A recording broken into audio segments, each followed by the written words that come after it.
Assalamu alaikum rahmatullahi wa barakatuh. This is the Ummah Stands with Faraz and Shamwil. Hoping everyone is well with the mercy and the blessings of Allah. Alhamdulillah, Brother Shamwil. How are you today?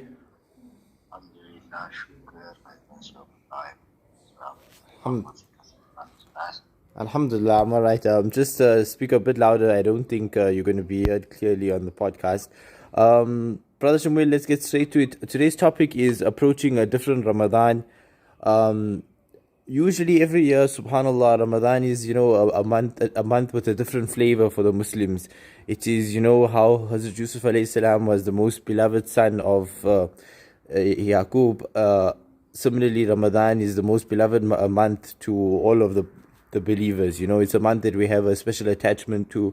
We sacrifice and we leave our food for the sake of Allah. We spend at least an hour in the night in Salah, in Taraweeh, and of course there's the ibadah that we do, we increase in Quran, and we also spend a lot more time with the family. Iftar time, we have communal iftar usually with the family or at the masajids.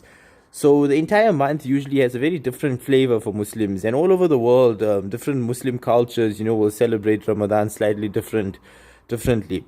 But this year, because of COVID-19, most of the Muslims worldwide are going to be celebrating Ramadan in some form of lockdown. So of course, it's going to be a different Ramadan, and this will be our topic for today. Is just how are we all feeling, or how me and Brother Shamwil are feeling approaching this different Ramadan, and what we feel the Muslims should be doing differently this Ramadan, as it is going to be a different Ramadan. Subhanallah, us as Muslims need to realize one thing, that Ramadan is not limited only to just fasting, abstaining from food and Taraweeh. Actually, for the Sahaba, Ramadan was also a month of immense struggle. The Battle of Badr occurred in Ramadan, the first battle in Islam, and many other battles in Spain, in Palestine. Many of these places were opened in the month of Ramadan. This is when Muslims actually conquered these places. So it is a month of immense sacrifice, and it's also a month of opportunity for Muslims to build Islam. It's not a month of lethargy and laziness because we are not eating, so we can't struggle for the sake of Allah. Actually, it's the opposite. Because our bellies are empty, we should be striving much more. Brother Shamil, of course, like I say, we are approaching a different Ramadan. From your perspective, how different is this Ramadan going to be for us and for the Ummah in general? Bismillahirrahmanirrahim. Alhamdulillah, you've raised an excellent topic once again, as always. Look, it's quite frank and quite blatant, is that these are the times before Qiyamah. We've spoken about it time and time again. This Ramadan is definitely going to be different in the sense that we won't be having Taraweeh and a lot of other things that would normally be in Ramadan. So, therefore, I feel that Taraweeh will be, number one, very solid. Number two, I believe that it's a time for us to actually reflect on exactly how much blessings we've had as an ummah.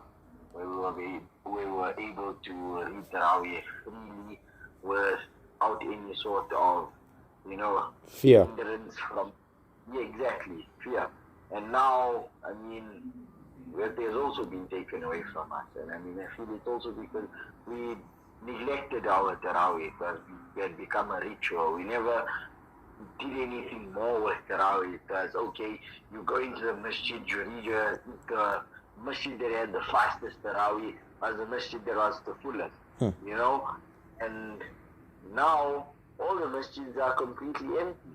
And we won't be filling them up, not even for Ramadan or even Eid.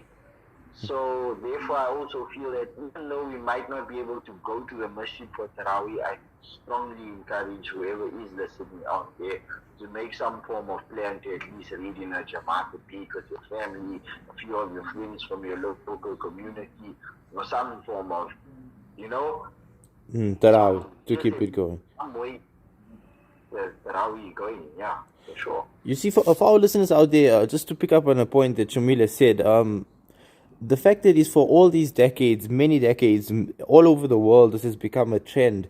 Muslims would go to the masjid Taraweeh time, usually just to get it done. And even the imams and the musallin, it was just basically we read 1.5 paras, that's it. we get it done.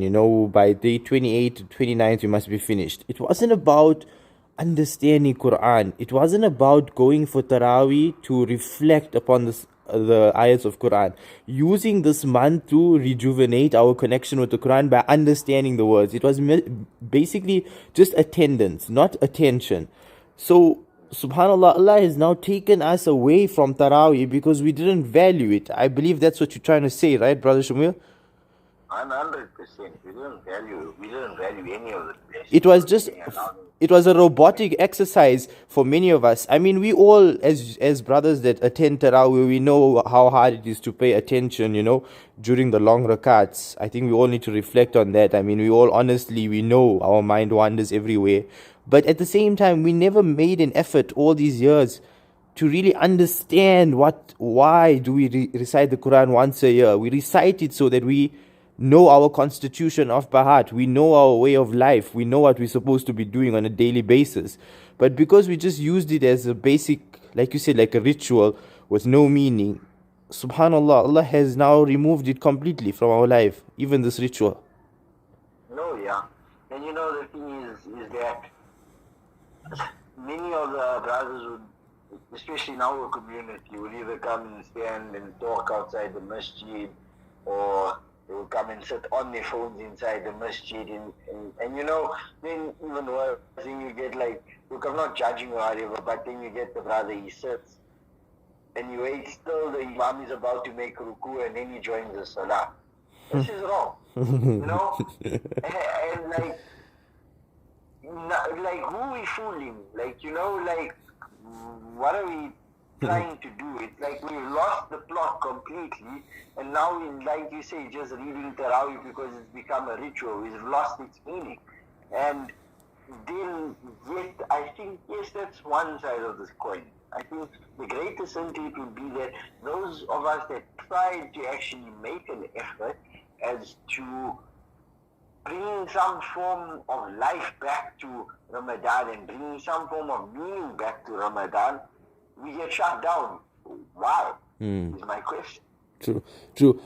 Focusing on just a second part of what you raised earlier, you said that we need to use this Ramadan to now, people mustn't just now quit and say, oh, no Taraweeh because we're under lockdown, we're just gonna fast, have iftar, and then read Isha, and then Quran, and then sleep. That's it, no Taraweeh.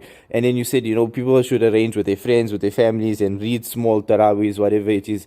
Brothers and sisters, we have to use this opportunity now to reconnect with the Quran. Like Brother Shamil is saying, to put some life back into our Taraweehs. So we need to realize that because Allah has removed us from the masjids, from our connection with our scholars and imams and all these people, it's time for us to personally connect with the Quran. So I feel that what Brother Shamil is saying is that we should use this Taraweeh, this Ramadan, and this time of Taraweeh time to do one surah a day. Even if you have to do the tafsir of that surah, do it yourself. Use this time and empower yourself with the Quran. No other book, no other interpretations, just you and the Quran, and use this time.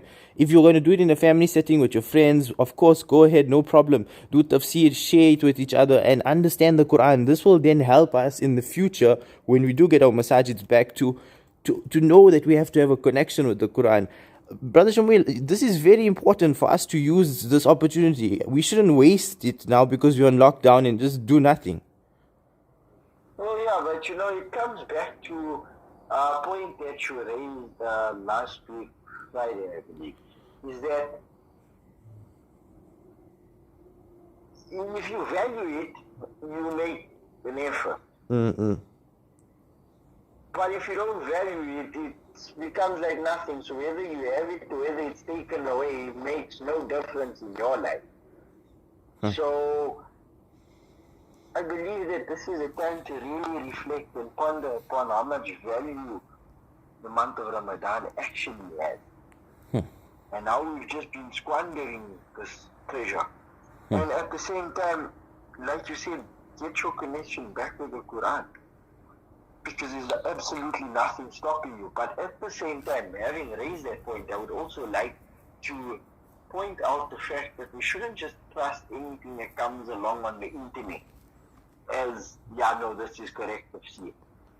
You know, I would recommend that we go to recognized and recommended books of tafsir if we want to actually understand what we are being taught in the Quran. True. Because a lot of the stuff that is out there now on the internet is designed to create a crack in your iman. So we should just be cautious about Mufti Google, as we call it. For brothers and sisters out there, a good reference to always start off when you're doing any tafsir is to always refer to the classical Muslim scholars, as they say. So we're talking about the early scholars, you know, the ones that came after the time of the Sahaba. So when you're doing your tafsirs, it's very good to do like Ibn Kathir, because these are the scholars that were less influenced by the dunya as compared to our more modern scholars. Of course, we're not saying that the modern scholars are incorrect, but like Brother Shamil says, the more recent scholars are more likely to have deviated from the true meaning, you know.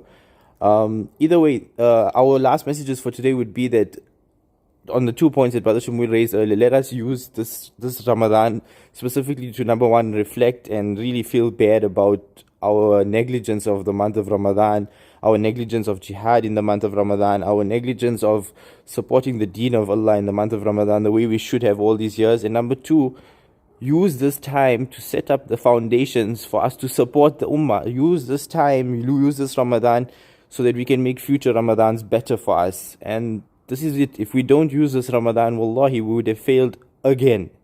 And that would be my last message. Brother Shamuel, your last messages for today's podcast. Yeah. Beautifully wrapped up and summed up. I'm not going to ruin the beautiful way. Now it's once again, as always, brother Talal, mashallah. Subhanallah. So we'll leave it there. Brothers and sisters, inshallah, Allahumma balighna Ramadan. May Allah allow us to reach Ramadan. As me and Brother Shumil are just giving advice and nasiha, we are not perfect, so we do take any criticism. So you are more like, if you are viewing the video, you can comment, share, let us know your thoughts as well. And inshallah, Allah allow us to practice what we preach and to keep us sincere in our words. Jazakallah khairan. Assalamu alaikum wa rahmatullahi wa barakatuh.